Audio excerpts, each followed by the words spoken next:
Thanks very much indeed, Diane. And as you mentioned, the human impact of over 3 decades of neoliberal economic policies, together with the last decade of austerity policies, have had a truly devastating impact on so many people. And we see the political underpinnings now, the consequences of that. And I think for many people, this human impact has been seen nowhere more clearly than in films such as I, Daniel Blake, by the great director Ken Loach, who is our next speaker. Please welcome Ken Loach.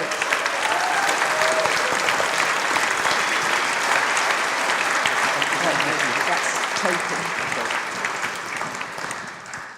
Thanks very much, and thank you for asking me to come. It's a real honour to share a platform with Walter, Wolfgang, and Diane too. Walter's been an inspiration to many of us, I think, and often being quoted at meetings like this. So, pleasure to be with you, Walter. And thanks for organising this conference. It's very timely, as has been said. And we can see the far right on the march across Europe, East and West. Trump, Bolsonaro in Brazil, and the comedy character Tommy Robinson here. An invented name for an invented character, a kind of archetypal, speak your mind, rough Londoner, a fiction, a fraud, but don't the media love him? In fact, don't the media love them all? Don't the media love Nigel, what we might call the soft far right, the soft far right, the Farages, the Borises, the Trumps. Think of the airtime they get compared to people who really have something to say about how we should live and how we could organize our lives and how we could protect the planet and how we could lead lives of dignity. Think of the airtime they get. And it's no coincidence, is it, that the way the media, particularly the BBC, seem transfixed by these people who spread this poison.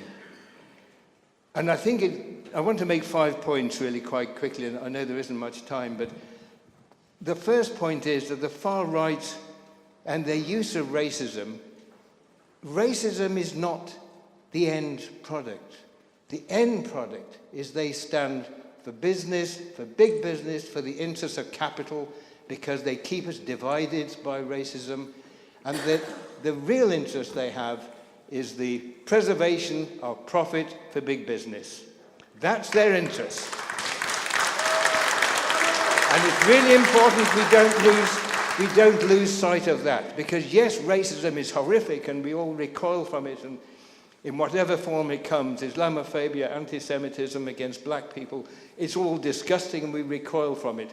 But behind that stands big business and their interests in controlling production, distribution, and exchange. That's the real enemy behind it all.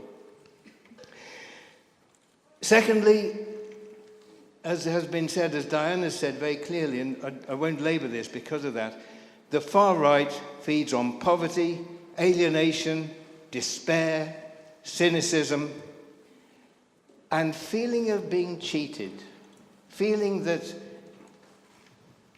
they're being conned, and nobody knows quite how, but there's a sense of being conned, a sense of not having what you're entitled to, a sense of just being alienated, discarded.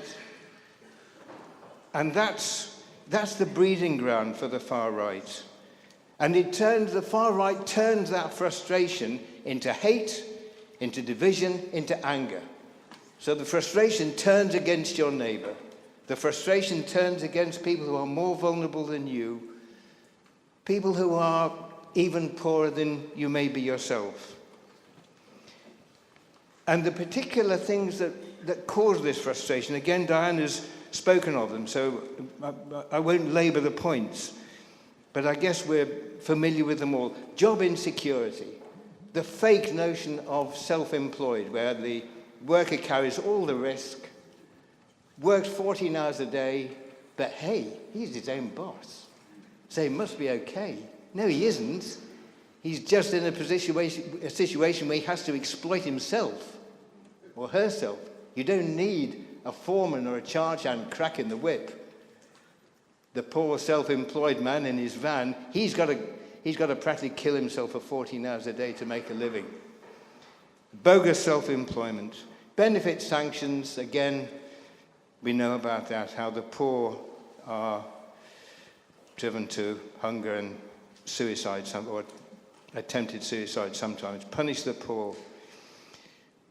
Housing and homelessness, the collapsing public services, the destruction of what we used to see as the civilized life through local authorities, actually, the parks, the libraries, the arts houses where people could gather, express themselves. This is all going. The buildings are sold off, the land is sold off. That destruction of everything that was civilized about our society gradually ripped apart. There's one example yesterday, a report which I guess everyone saw about the probation service. The failure of privatization. People are now, the short-term prison sentences is far more likely now to go back to prison. People leaving prison with nowhere to stay, no hope of starting afresh, and so of course they go back inside. The privatization of the probation service is a total disaster and costs many, many millions even to end the failed contracts. I just wanted to, again, it's not, we don't have to take our own words for it. The UN rapporteur, Philip Alston, inquiring into poverty, was scathing.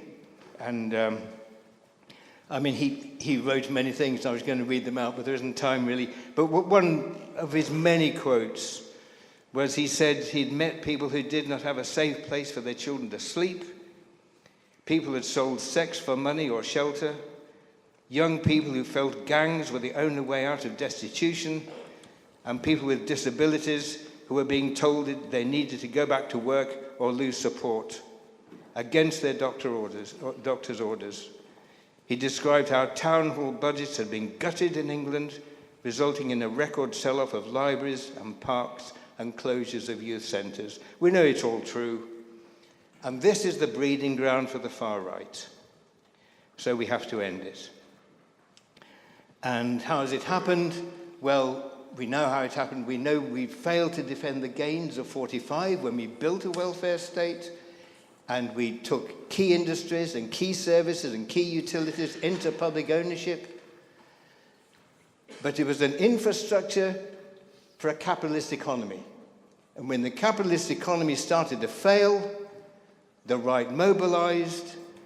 Their economists in the Chicago school said, hey, we can't have this. We can't have trade unions.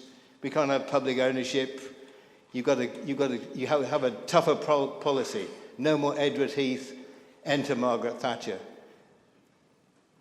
Businesses deregulated, trade unions weakened, mass unemployment, the harshest market conditions they could imagine, the abolition of our public services, of our public ownership, and we saw what happened. Capitalism red in tooth and claw, and this is the bitter harvest of that political defeat. The critical moment was the defeat of the miners. When she defeated the miners, it was a clear road ahead. When we allowed the miners to go, that's what's produced this chaos in our society now, and that's why the far right is on the march. And we can have a long view of this, because that's where it stems from. Our failure to organize politically.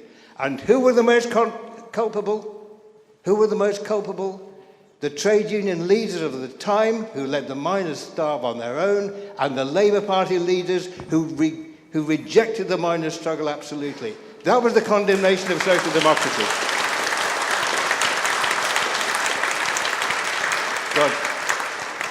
God, I've run out of time. Can I have 2 minutes? 2 minutes, sir. Okay, very, very quickly. How to fight back? We've got to extend Labour's programme, defend it and extend it, so that we... yes, we have housing, but we have building workers who are directly employed by councils. Yes, we have health, we defend the NHS, but everyone on a contract from cleaners to consultants. Yes, we invest in the regions, but we green sustainable industries with co-ops, collectives, publicly owned industries. And local communities, yes, youth services and so on. And I want to say one final thing. The danger we have now, can Corbyn's Labour Party deliver this? Yes, it can make a start. But unless we develop the programmes further, we shall hit the same buffers that we hit in 45. So we have to develop the programme, not be content with how it is. But it's a step on the right way.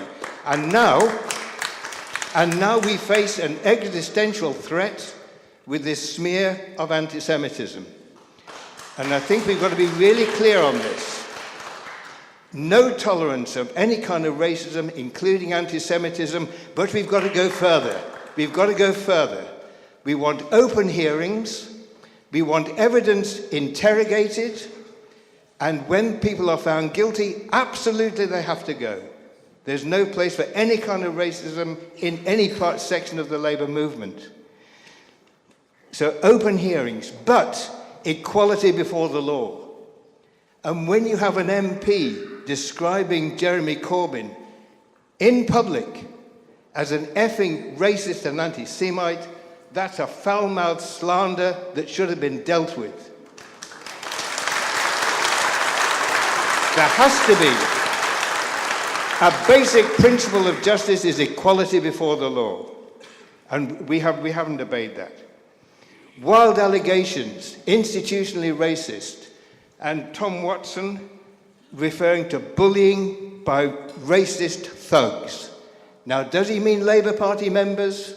He didn't give any evidence. If he did mean Labour Party members, let him provide the evidence. If he didn't, that's bringing the party into disrepute, and he should be charged. Thirdly, we must defend the leadership, but the leadership must defend the integrity of the party and its members. We know the party is not institutionally racist, and the leadership must defend us, because otherwise we are left vulnerable. So it's a change in the leadership stance. And remember one quote from Martin Luther King: "Our lives begin to end the day we become silent about things that matter." This matters. Let's be terrified to speak out.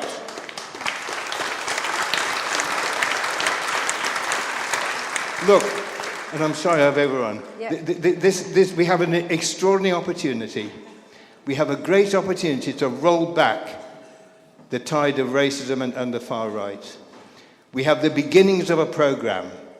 We have the potential to take a lead in Europe. Let's not throw that away. Let's not throw that away. We can begin the fight back. We have begun the fight back, I think, from the news this morning of what's happening in the Labour Party now. So let's fight back. No Pasaran. No Pasaran.